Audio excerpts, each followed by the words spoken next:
There's quite a few people trying to get Trump's attention to say, hey, the whole crap in Syria, this gassing or whatever, looks like utter nonsense. I mean, you had Mad Dog Mattis even calling it. Like, this doesn't even look real. Like, this doesn't seem, I forgot what, let me see if I can find this quote. Or maybe it was on InfoWars.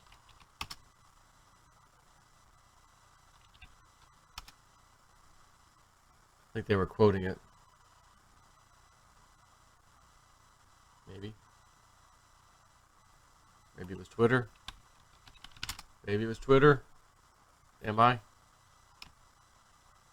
Okay, so this was actually on Godlike Productions, but they were quoting several people were like, yeah, I just saw it on Fox News. I just heard him say it with my own 2 ears. Mad Dog Mattis just admitted, that's what this is titled, we have no proof the Syrians gassed their own people. That's what he said. Ron Paul was even talking about this. So, I'm hoping that President Trump is just doing what he does. Oh, no, no, no. And then he backs off and 4D chest. 8D chest, And there was this, we used to, oh, no, it was a friend of our kids back at the old house. Nicole, do you want to play chest? You guys want to play chest? I'm sorry, what? Chest? No, chest. What's that? Where you have to jump the little things? Oh, yeah, chess. CHESS, not chest. It was cute. Is Donald Trump playing chess with the globalist. Now, I'm going to read you this this Zero Hedge article, because all I can think of, one way or the other, is what Michelle Whitedove's been saying now for a little while. A big event's coming soon. She feels like Donald Trump will be the fall guy. And I thought, well, if he doesn't attack Syria, retaliation, would that be considered that? He's the fall guy, he let these poor innocent kids get hurt and he didn't do anything about it? Or, if we actually go to war and start bombing and missiles start dropping, is he going to be the fall guy for that? That makes more sense to me than not. However, I'm hoping he doesn't do anything like that. But, the reasons that Zero Hedge gives right now, 6 simple reasons why Trump is going to war in Syria, really makes a lot of sense. And history says these are actually the reasons that we will probably go to war. The only issue I have is, given any other president, I would say it's a done deal. Because it's Trump, I'm hoping he doesn't do that. But, as you'll see,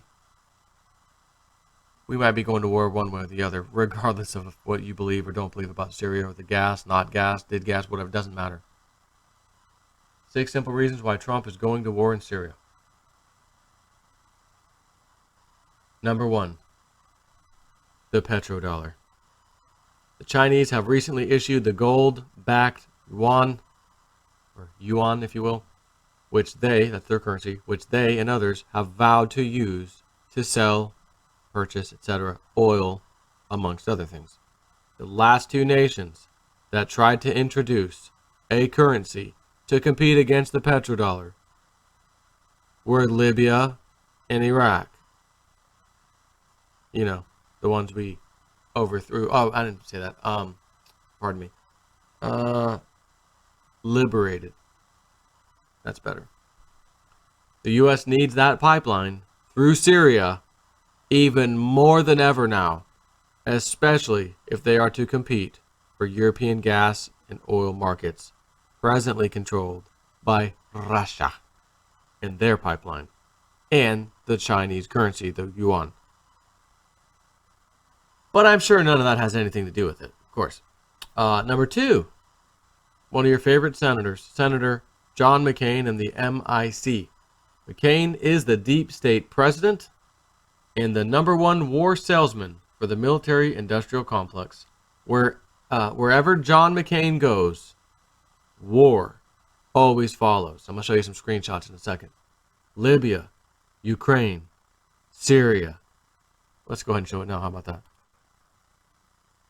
McCain is the angel of death, and the MIC sends him around, which I believe stands for military-industrial complex, sends him around the world to arm neo-Nazis in Ukraine, Al-Qaeda terrorists, ISIS head choppers, and any other group that is willing to start fake civil wars or illegal coups, all for the profit of the military-industrial complex. So there he is in Libya, there he is in Syria, and there he is in Ukraine. Imagine that. Number 3, Saudi Arabia and MBS. Saudi's Crown Prince just wrapped up a U.S. PR tour and is now in France. Western leaders and mainstream media liberals are creaming in their pants over the Saudi leader, hailing him as a visionary Renaissance man. They fail to report on how MBS is slaughtering Yemeni citizens by the thousands and how his Saudi dictatorship is one of the most repressive regimes in the world. Also forgotten is that Saudi Arabia supported Al-Qaeda during the 9/11 terrorist attack and are admittedly funding and training Al-Qaeda and ISIS terrorists in Syria. Terrorists that make their way to Europe and eventually run over innocent people with cars and trucks. No matter, MBS has, and his billions in cash, has the ear of Trump and Mr. Macron.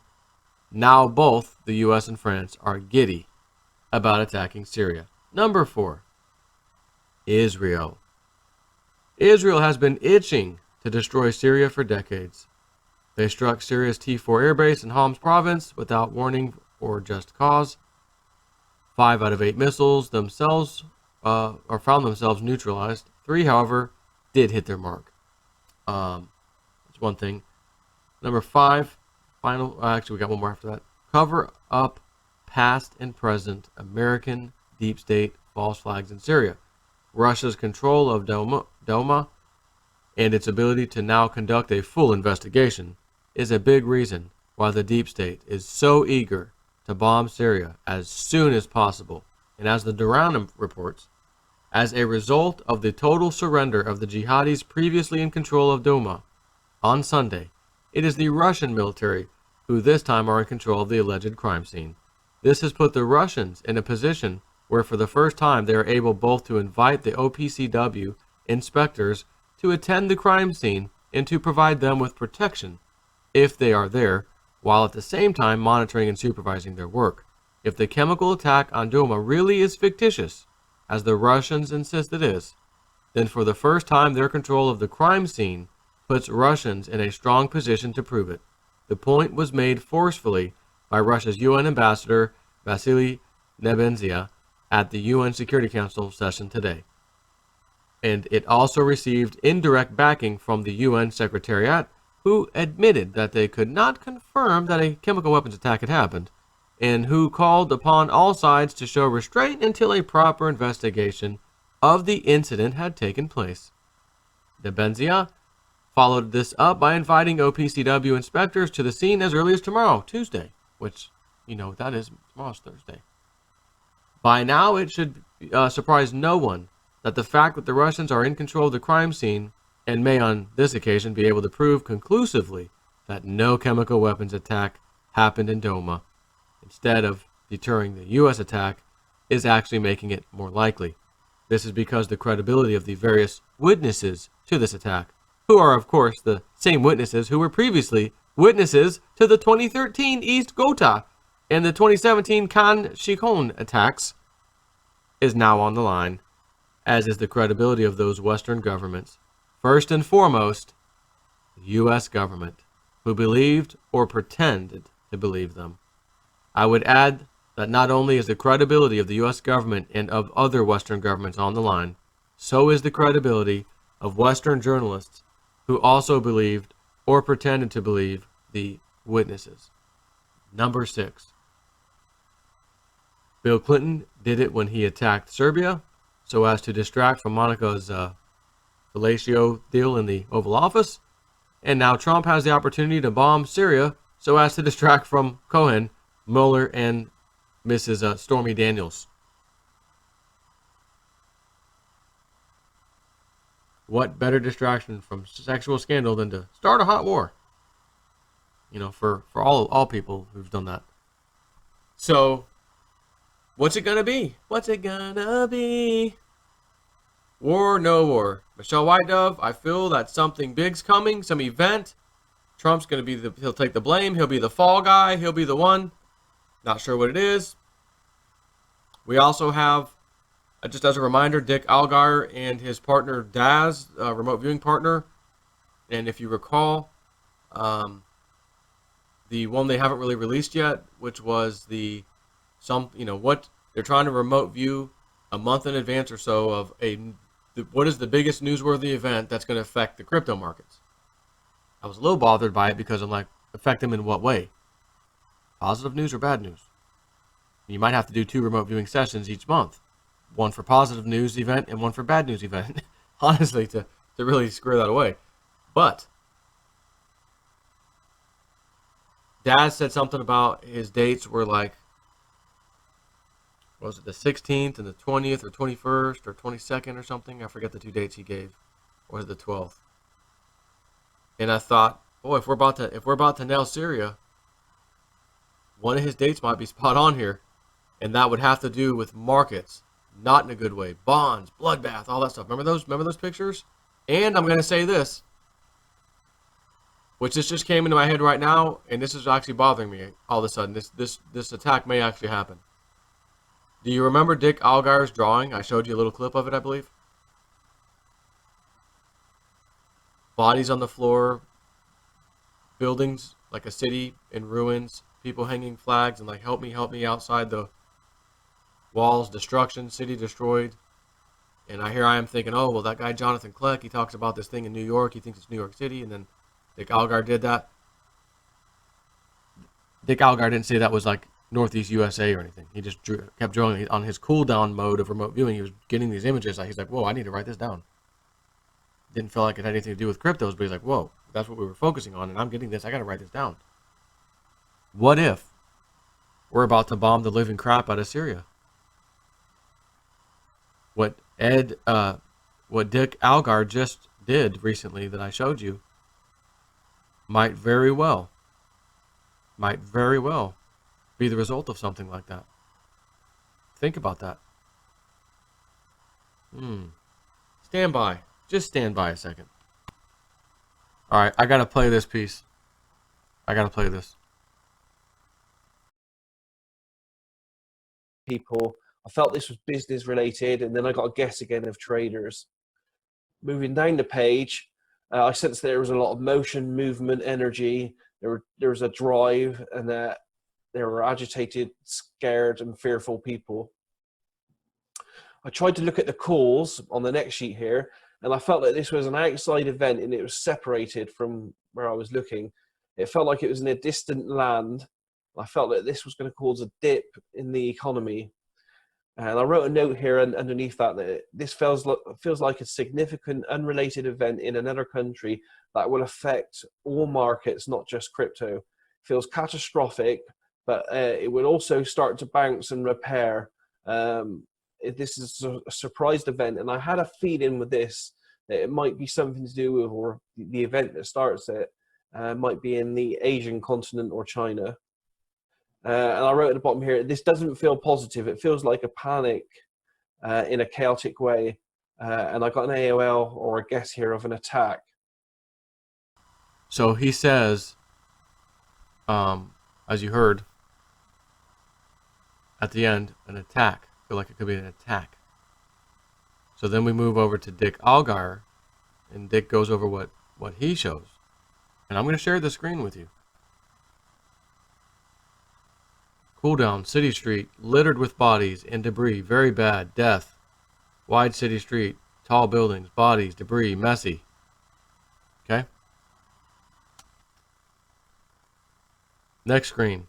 Inside a large modern building that has severe damage, rubble, broken things, shattered piles of broken glass, hunks of cement, dangling wires. And then this scene. I hear a man rescue type calling out, "Are you okay?" Dim place, dust, flashlight, broken glass, footsteps, and debris. Sounds. Now, I will say, if he heard the words, "Are you okay?" that's English.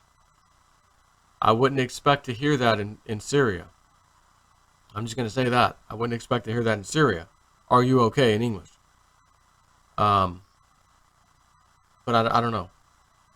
I really don't know. But it made me think of this all of a sudden. So I had to just share that real quick because that's very interesting.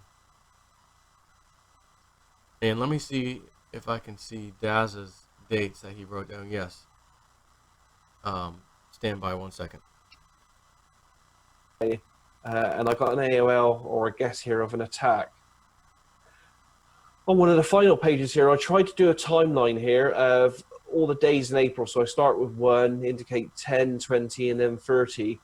And I indicate 2 points. There seems to be something around about the 15th and something around about the 22nd or 23rd. But my hit rate on doing these timelines in the past on other projects hasn't been brilliant. So we have to keep this in mind. I'm not very good at this, but it's there as an indicator anyway. And the final bits of data I had, this would be headline news around the world. It would have worldwide impact. It would be very noisy, very loud, and people would be panicked, and there would be some hits to Wall Street. So,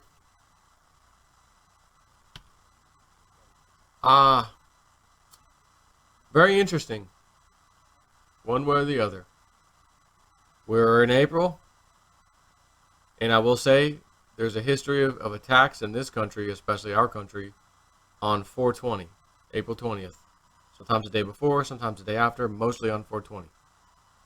A lot of big terror events, bombings, things of that nature happen on or about that date. I've just seen it in the past. So I don't know what the hell to make of this, but I saw that headline from Zero Hedge. I'm thinking, yeah, So we will see. Hell, the 15th or 16th, that's just a few days away. And then we have the 20th or 22nd, he said, possibly. 22nd, 23rd, I think he said. Don't know what to make of all this, but I got a sneaky suspicion we're going to find out. Take care.